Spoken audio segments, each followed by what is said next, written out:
Hello everyone, स्वागत है आप सभी का टाइम्स कॉम्पिटिटिव क्लासेस में। आज की इस क्लास में एसएससी कांस्टेबल जीडी एग्जाम 2021 में जो जीएस के प्रश्न पूछे गए हैं वो पूरे 25 क्वेश्चन रियल क्वेश्चन पेपर के साथ आपको बताने वाला हूं, एक्स्ट्रा फैक्ट के साथ। इसलिए आप क्लास के अंत तक बने रहिएगा। ये वीडियो आपके एग्जाम के लिए बहुत ही ज्यादा उपयोगी होगी। आपके कहने पर मैंने जीएस का पोर्शन स्टार्ट किया है। सुबह में इसी का मैंने रीजनिंग का पूरा कंप्लीट एक सेट दिया है। अगर यदि आप लोगों ने नहीं देखा है तो जरूर देख लीजिएगा। उसी सेट का अभी मैं जीके का पूरा करा रहा हूं। और ये जो क्वेश्चन पेपर है वो आपका 1 दिसंबर 2021 को थर्ड शिफ्ट में जो पूछा गया है उन सभी प्रश्नों को आपको कराने वाला हूं। तो आइए स्टार्ट करते हैं आज के पहले सवाल से। और क्लास के अंत में कमेंट करके जरूर बताइएगा कि आज की क्लास आपको कैसी लगी। और जो भी इस चैनल पर नए हैं चैनल को जरूर सब्सक्राइब कर लीजिएगा। पहला क्वेश्चन देखिए क्या पूछा गया था। सितंबर 2021 तक प्राप्त जानकारी के अनुसार इमैनुअल मैक्रोन किस देश के राष्ट्रपति हैं। तो इमैनुअल मैक्रोन जो है वो फ्रांस के राष्ट्रपति हैं। आपको पता होना चाहिए अभी भी फ्रांस के राष्ट्रपति कौन है, इमैनुअल मैक्रोन है। तो इसका सही आंसर क्या हो जाएगा, फ्रांस हो जाएगा। और बात करते हैं फ्रांस के बारे में। तो फ्रांस के वर्तमान में पीएम कौन है, प्रधानमंत्री कौन है। तो एलिजाबेथ बोर्न है। ध्यान में रखिएगा, एलिजाबेथ बोर्न जो है वो वर्तमान में फ्रांस के पीएम है। आप इस भी पॉइंट को याद रखिएगा। फ्रांस की राजधानी कहाँ है, पेरिस है। इसको भी याद रखिएगा। फ्रांस की कैपिटल सिटी कौन सी है, पेरिस है। और यहाँ कौन सी मुद्रा चलती है, करेंसी कौन सी है, तो फ्रैंक है। आप इसको भी याद रखिएगा। कौन सी करेंसी चलती है, फ्रैंक चलती है। इसको भी ध्यान में रखिएगा। अब बात करते हैं इटली की। तो इटली की राजधानी कहाँ है, रोम है। इसको भी याद रखिएगा। इटली की कैपिटल सिटी रोम है। जर्मनी की राजधानी कहाँ है, बर्लिन है। जर्मनी की राजधानी बर्लिन है। इसको भी याद रखिएगा। अगला आपका ग्रीस है। ग्रीस की राजधानी कहाँ है, एथेंस है। ठीक है, इसको भी याद रखिएगा।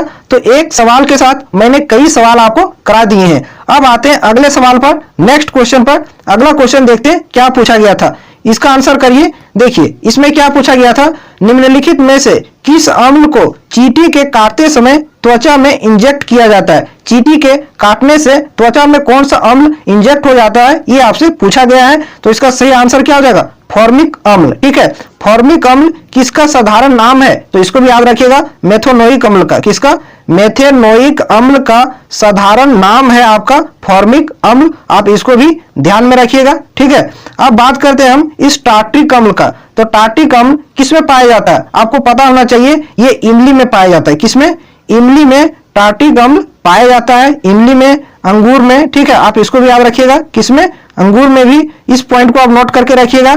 और बात करते हैं एस्कॉर्बिक अम्ल। एस्कॉर्बिक अम्ल ये विटामिन सी का रासायनिक नाम है। इसको भी ध्यान में रखिएगा। साइट्रिक अम्ल, साइट्रिक अम्ल किसमें पाया जाता है, साइट्रिक अम्ल आपका नींबू में हो गया। जैसे नींबू में, संतरा में, जितने भी खट्टे फल हैं उन सभी में साइट्रिक अम्ल पाया जाता है। अब आते हैं अगले क्वेश्चन पर। नेक्स्ट सवाल देखते हैं क्या पूछा गया था। क्वेश्चन नंबर 3, इसका आंसर करिए। देखिए क्या पूछा गया था, हड़प्पा सभ्यता के अन्य शहरों के विपरीत धोलावीरा शहर को खाली स्थान है भागों में विभाजित किया गया था। प्रत्येक भाग विशाल पत्थर की दीवारों से घिरा हुआ है। तो आपसे सीधा पूछा गया है कि धोलावीरा शहर जो है ये कितने भागों में बटा हुआ है, ये आपसे पूछा गया है। तो धोलावीरा जो है ये आपका 3 भागों में बटा हुआ है। आपको पता होना चाहिए कौन कौन से वो 3 भाग हैं, इसको भी जान लीजिए। एक आपका है दुर्ग, क्या है, एक आपका दुर्ग है। दूसरा आपका क्या है, मध्य शहर है। दूसरा आपका मध्य शहर है, इसको भी याद रखिएगा। तीसरा आपका क्या है, निचला शहर है। कौन सा है, निचला शहर है।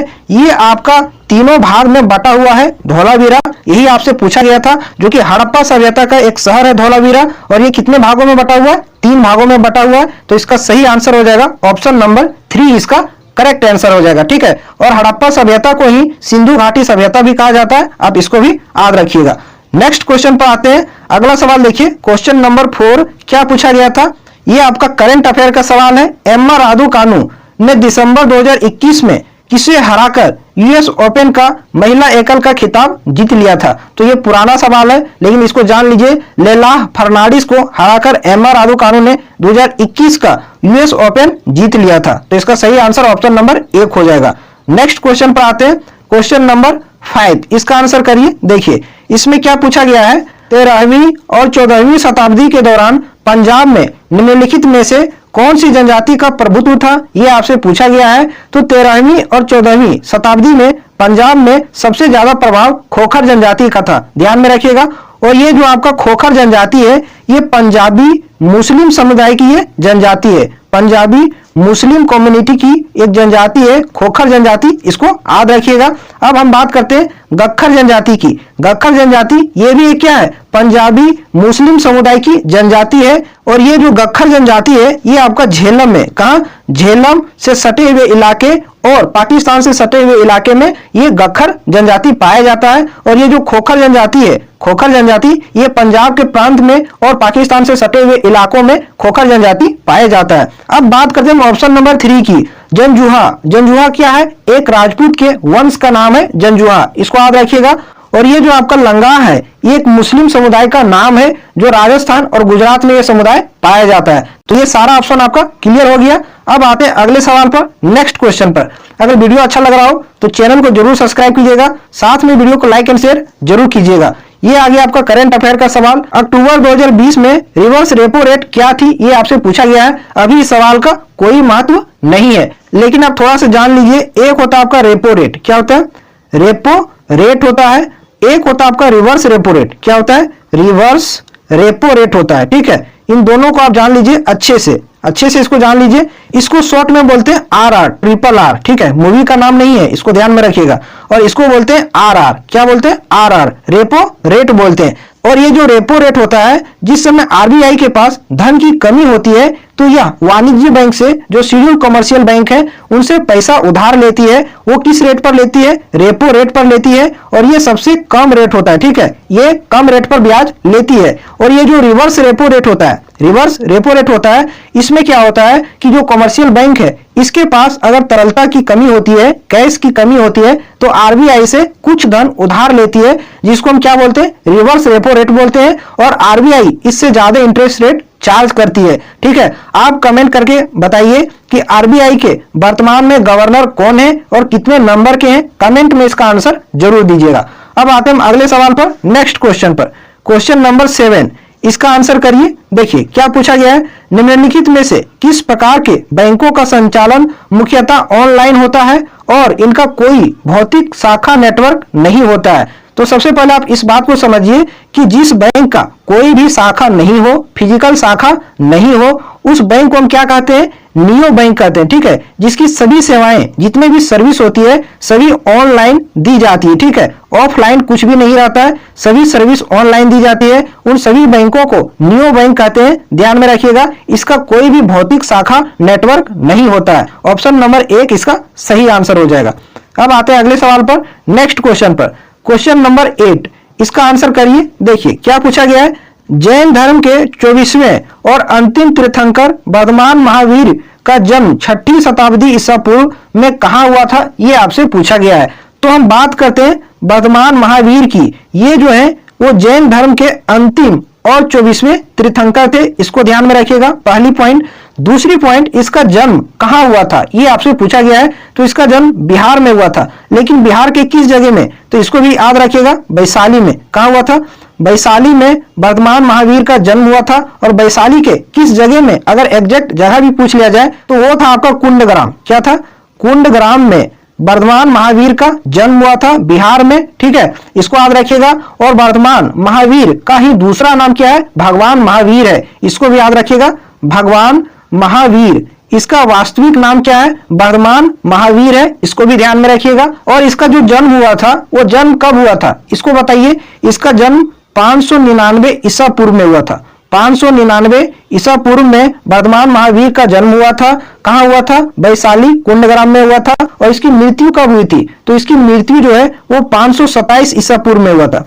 527 ईसा पूर्व में इसकी मृत्यु हुई थी। और किस जगह पर हुआ था, पावापुरी बिहार में, याद रखिएगा। कहां, पावापुरी बिहार में भगवान महावीर की मृत्यु हुई थी 527 ईसा पूर्व में। तो ये सभी पॉइंट था वर्धमान महावीर के बारे में, या फिर भगवान महावीर कहें, दोनों एक ही है। अब चलते हैं अगले सवाल पर, नेक्स्ट क्वेश्चन पर। क्वेश्चन नंबर 9, इसका आंसर करिए। इसमें क्या पूछा गया है, बैंकिंग विनिमय अधिनियम 1949 की धारा खाली स्थान है के प्रावधानों के तहत किसी वाणिज्यिक बैंक को बैंकिंग व्यवसाय शुरू करने के लिए भारतीय रिजर्व बैंक से लाइसेंस प्राप्त करना आवश्यक है? तो सबसे पहले आप यहां समझिए, आरबीआई क्या, आरबीआई कोई भी अगर बैंक अपना व्यवसाय संचालन करना चाहती है, शुरुआत करना चाहती है, तो उस बैंक को आरबीआई से लाइसेंस प्राप्त करना होगा। ठीक है, उसको लाइसेंस मिलेगा तभी वह बैंक अपनी शाखा का संचालन कर सकती है। और ये जो लाइसेंस दिया जाता है वो किसके तहत दिया जाता है? तो आरबीआई को बैंकिंग विनियमन अधिनियम 1949 की धारा 22 के तहत आरबीआई को यह शक्ति प्राप्त है कि किसी भी बैंक अगर संचालन करना चाहती है, अपनी शाखा चलाना चाहती है, तो उसे आरबीआई से लाइसेंस प्राप्त करना होगा। ऑप्शन नंबर 4 इस क्वेश्चन का सही आंसर हो जाएगा। नेक्स्ट क्वेश्चन पर आते हैं। अगला सवाल देखिए, क्वेश्चन नंबर 10, इसका आंसर करिए। इसमें क्या पूछा गया है? निम्नलिखित में से कौन सा एक निम्नलिखित में से कौन सा एक प्राकृतिक पारिस्थितिकी तंत्र इकोसिस्टम? तो सबसे पहले आप समझिए कि प्राकृतिक पारिस्थितिकी तंत्र क्या है, जिसको हम बोलते हैं इकोसिस्टम। जिसको हम क्या बोलते हैं? इकोसिस्टम। तो ये जो है वो स्वाभाविक रूप से निर्मित होता है, प्रकृति के द्वारा स्वाभाविक रूप से जो निर्मित हो उसे हम क्या बोलते हैं? इकोसिस्टम बोलते हैं, प्राकृतिक पारिस्थितिकी तंत्र कहते हैं। अब देखिए ऑप्शन में पहला आपका क्या है? बांध है, बगीचा है, एक्वेरियम है। बांध जो है वो ह्यूमन द्वारा बनाया जाता है, मानव निर्मित है। बगीचा भी मानव निर्मित है, एक्वेरियम भी मानव निर्मित है। एक्वेरियम क्या है? मछली घर को एक्वेरियम बोलते हैं। रेगिस्तान जो है ये आपका प्राकृतिक पारिस्थितिकी तंत्र है, ये आपका खुद से स्वाभाविक रूप से निर्मित है। तो इसका सही आंसर ऑप्शन नंबर 4 हो जाएगा। अब आते हैं अगले क्वेश्चन पर।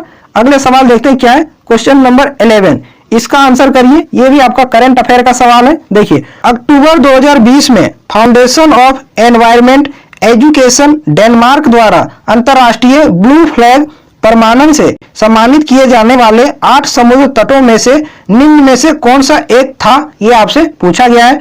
तो सबसे पहले आप समझिए कि ब्लू फ्लैग प्रमाणन क्या है, ब्लू फ्लैग सर्टिफिकेशन क्या है, आप इसको समझिए।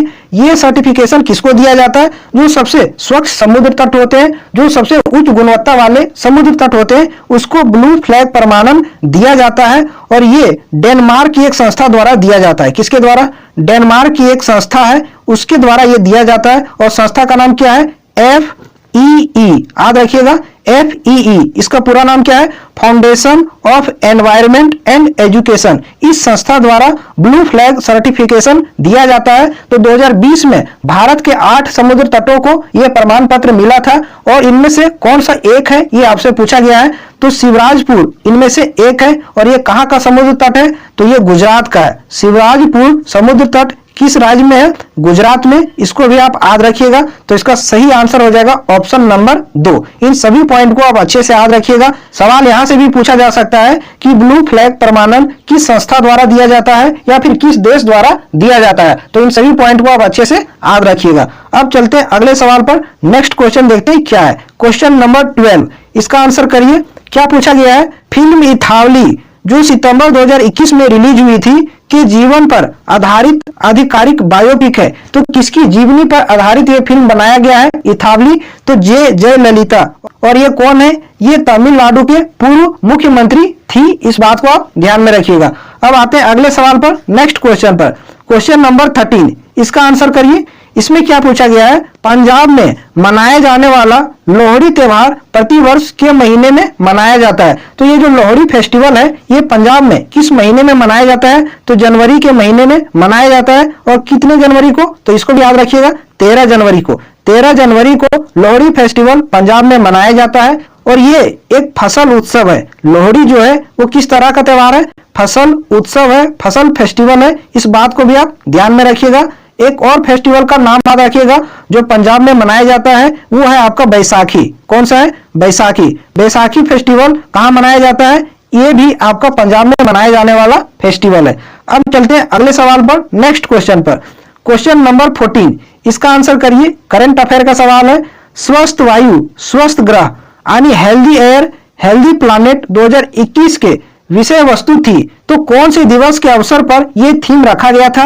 Healthy air healthy planet 2021। तो नीले आसमान के लिए स्वच्छ हवा के अंतर्राष्ट्रीय दिवस के रूप में मनाया गया था, जिसका थीम क्या था? Healthy air healthy planet. अब इसको देखिए, ओजोन दिवस, ओजोन दिवस कब मनाया जाता है? आप इसको बताइए कि ओजोन दिवस कब मनाया जाता है? 16 सितंबर को। कब मनाया जाता है? 16 सितंबर को ओजोन दिवस मनाया जाता है। और पर्यावरण दिवस कब मनाया जाता है? 5 जून को। पर्यावरण दिवस कब मनाया जाता है? 5 जून को। और ये पृथ्वी दिवस कब मनाया जाता है? 22 अप्रैल को। 22 अप्रैल को पृथ्वी दिवस मनाया जाता है, इसको याद रखिएगा। अगले सवाल पर आते हैं। क्वेश्चन नंबर 15 देखते हैं क्या है। निम्नलिखित में से किस दिन को international day to end immunity for crime against journalist के रूप में मनाया जाता है? तो 2 नवंबर को। ये है क्या? एक्चुअली पत्रकारों के खिलाफ जो अपराध हो रहे हैं या पत्रकारों की जो हत्या हो रही है, जर्नलिस्ट की जो हत्या हो रही है, उसकी आद में 2 नवंबर को प्रत्येक वर्ष ये दिवस मनाया जाता है। और ये कब से शुरू हुआ है? तो ध्यान में रखिएगा, 2 नवंबर 2013 से ये दिवस मनाना शुरू किया गया है यूएन द्वारा। और ये क्यों मनाया जाता है? क्योंकि 2 नवंबर 2013 को ही माली में 2 पत्रकारों की हत्या हो गई थी। इसी के आद में यूएन द्वारा प्रत्येक वर्ष 2 नवंबर को यह दिवस मनाया जाता है। अब चलते हैं अगले सवाल पर, नेक्स्ट क्वेश्चन पर।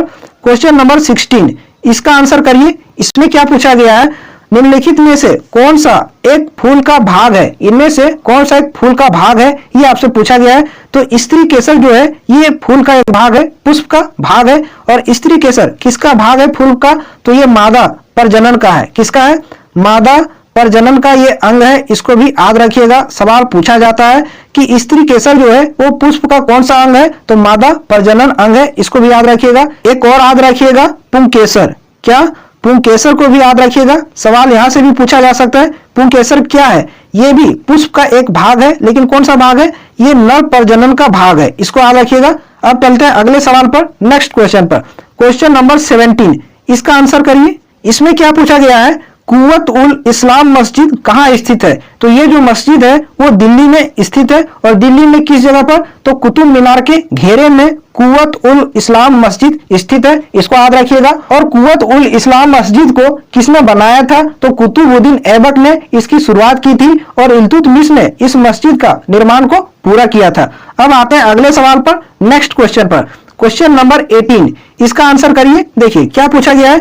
निम्नलिखित में से कौन सी मृदा संरक्षण की एक विधि नहीं है? मृदा संरक्षण यानी कि सोयल कंजर्वेशन की कौन सी एक विधि नहीं है, ये आपसे पूछा गया है। तो ओवर ग्रेजिंग। ओवर ग्रेजिंग का अर्थ क्या होता है? ओवर ग्रेजिंग का अर्थ क्या होता है? ये आपका इंग्लिश में लिखा गया है, अत्यधिक चराई। अत्यधिक चराई, इसका अर्थ क्या होता है? अत्यधिक चराई। अगर जानवर अधिक चराई करेंगे तो मिट्टी का क्या हो जाएगा? कटाव हो जाएगा, ठीक है। और ये जो है वो मृदा संरक्षण की एक विधि नहीं है, इसलिए ओवर ग्रेजिंग हमें नहीं करना चाहिए। अब चलते हैं अगले सवाल पर, नेक्स्ट क्वेश्चन पर।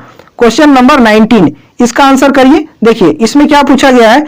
एशियाई फुटबॉल कप 2021 की मेजबानी निम्नलिखित में से किस देश ने की थी? ये करंट अफेयर का सवाल है, पुराना है। AFC एशियन फुटबॉल कप 2021 का मेजबानी किस देश द्वारा किया गया था?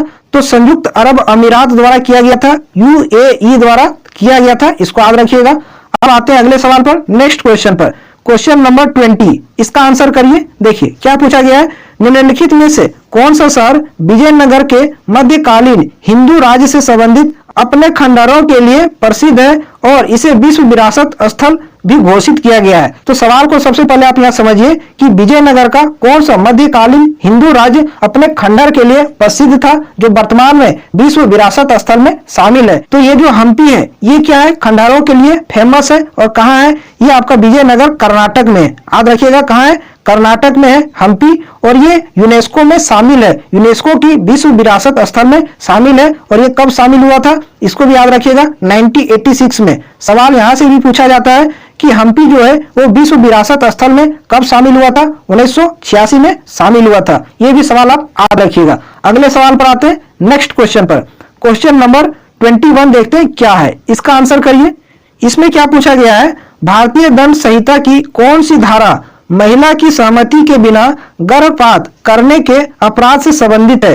तो इंडियन पेनल कोड IPC की कौन सी वो धारा है जिसके तहत महिला की सहमति के बिना गर्भपात कराते हैं? तो वो क्या है? अपराध है। तो धारा है आपका 313। IPC सेक्शन 313 के तहत अगर यदि महिला के सहमति के बिना गर्भपात कराया जाता है तो क्या होगा? अपराध होगा। इसको ध्यान में रखिएगा। सही आंसर ऑप्शन नंबर 2 हो जाएगा। एक और इसमें धारा आप याद रखिएगा, IPC की धारा 307। ये क्या है? तो ये क्या है? आपका हत्या का प्रयास। आईपीसी की धारा 307 क्या है? हत्या का प्रयास। इसको भी याद रखिएगा। अगले सवाल पर आते हैं, क्वेश्चन नंबर 22। इसका आंसर करिए। देखिए क्या पूछा गया है, टेस्ट क्रिकेट में तिहरा शतक बनाने वाले पहले भारतीय बल्लेबाज कौन थे? तिहरा शतक किसमें? टेस्ट क्रिकेट में। टेस्ट मैच में तिहरा शतक लगाने वाले पहले भारतीय बल्लेबाज कौन थे? ये आपसे पूछा गया है। तो वो कौन थे? वीरेंद्र सहवाग थे। और ये कब तिहरा शतक लगाए थे? इसको भी याद रखिएगा, 2004 में। कब लगाए थे? 2004 में टेस्ट क्रिकेट में पाकिस्तान के अगेंस्ट, किसके खिलाफ? पाकिस्तान के खिलाफ वीरेंद्र सहवाग ने तिहरा शतक जड़ा था टेस्ट मैच में। याद रखिएगा, ऑप्शन नंबर 3 इसका सही आंसर हो जाएगा। अब चलते हैं हम अगले सवाल पर। नेक्स्ट क्वेश्चन देखते हैं क्या है। क्वेश्चन नंबर 23, इसका आंसर करिए। देखिए क्या पूछा गया है, निम्नलिखित में से क्या बैरन द्वीप की एक अनूठी विशेषता है? तो सबसे पहले आप जानिए कि बैरन द्वीप कहाँ है। बैरन द्वीप कहाँ है? तो अंडमान सागर में स्थित एक क्या है? सक्रिय ज्वालामुखी है। इसके बारे में आपको पता होना चाहिए। तो ऑप्शन नंबर 3 इसका सही आंसर हो जाएगा। यह भारत का एकमात्र सक्रिय ज्वालामुखी है। और इसमें एक और पॉइंट याद रखिएगा कि ये जो बैरन द्वीप है, इसमें पहली बार कब विस्फोट हुआ था? तो 1787 में। कब हुआ था? 1787 में पहली बार बैरन द्वीप में विस्फोट हुआ था। और बैरन द्वीप जो है वो भारत का एकमात्र सक्रिय ज्वालामुखी है जो अंडमान सागर में स्थित है। नेक्स्ट सवाल पर आते हैं, क्वेश्चन नंबर 24 देखते हैं क्या है। इसका आंसर करिए। आसान सा सवाल है। क्या पूछा गया है, उकाई बांध किस नदी पर स्थित है? तो उकाई डैम जो है वो ताप्ती नदी पर स्थित है। और किस राज्य में है? तो ये आपका गुजरात में है। कहाँ है? गुजरात में। इसको भी याद रखिएगा, उकाई डैम कहाँ है? गुजरात में। एक और आप याद रखिएगा, सरदार सरोवर डैम। कौन सा? सरदार सरोवर। अगर पूछा जाए कि सरदार सरोवर डैम किस राज्य में है, दूसरा आपसे पूछा जाए कि इंदिरा सागर डैम किस राज्य में है, इंदिरा सागर डैम किस राज्य में है, तो ये दोनों जो है वो गुजरात में है। इसको भी याद रखिएगा, कहाँ है? गुजरात में है। तो अगली बार पूछा जा सकता है कि सरदार सरोवर डैम कहाँ है? गुजरात में। इंदिरा सागर डैम ये भी गुजरात में। और ये दोनों जो डैम है किस नदी पर है? तो ये नर्मदा नदी पर है। इसको भी याद रखिएगा। कौन सी नदी पर ये दोनों डैम है? नर्मदा नदी पर है। अगले सवाल पर आते हैं, देखते हैं अगला सवाल क्या है। इसका आंसर करिए। देखिए इसमें क्या पूछा गया है, अक्टूबर 2020 तक आंकड़ों के अनुसार भारत सरकार ने अनाजों के लिए न्यूनतम समर्थन मूल्य, जिसको एमएसपी बोलते हैं, मिनिमम सपोर्ट प्राइस, तय किया था। तो कितने उत्पाद पर, कितने अनाजों पर तय किया था? तो 7 अनाजों पर भारत सरकार द्वारा एमएसपी निर्धारित किया गया था अक्टूबर 2020 में। ये आपका करंट अफेयर का सवाल है। अभी इस क्वेश्चन का कोई महत्व नहीं है। तो आज का क्लास आपको कैसा लगा कमेंट करके जरूर बताइएगा। और चैनल पर जो भी नहीं है, चैनल को जरूर सब्सक्राइब कीजिएगा और हमें सपोर्ट कीजिएगा। फिर मिलते हैं आपसे अगली क्लास में। जय हिंद।